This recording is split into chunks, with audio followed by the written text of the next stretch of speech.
Today, we're giving the Yamaha Fazzio a full ceramic coating treatment, adding gloss, protection, and that brand new showroom shine. Let's see if it really makes a difference.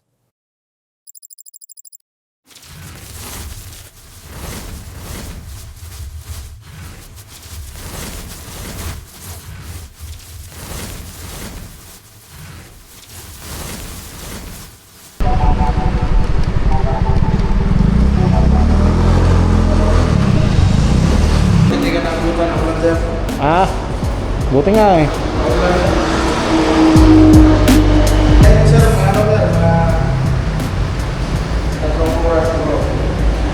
Pwede bang dalawa? Huwag natin. Hindi na natin naman.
So, is ceramic coating worth it for your Yamaha Fazzio?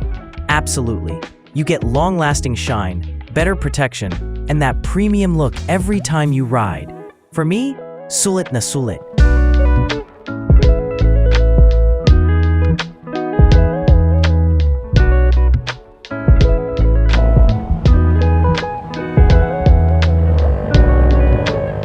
Yun, pauwi na tayo galing sa ceramic sa Phoenix Detailing Center. Kaso umuulan ng ganyan, tapos bagong linis yung motor, diba? Ayaw mo talagang ilabas yung motor kasi mapuputikan na naman, madudumihan na naman. Linisin mo na naman.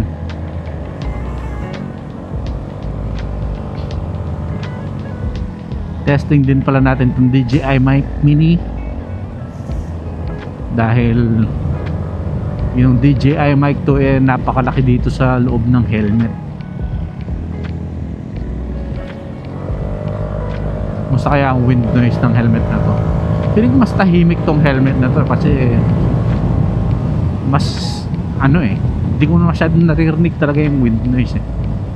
Gamit nating helmet ngayon is HJC Alpha 11 Anti-Venom. Yung gamit kasi nating helmet dati is HJC V10. Sana maganda ang wind noise reduction ng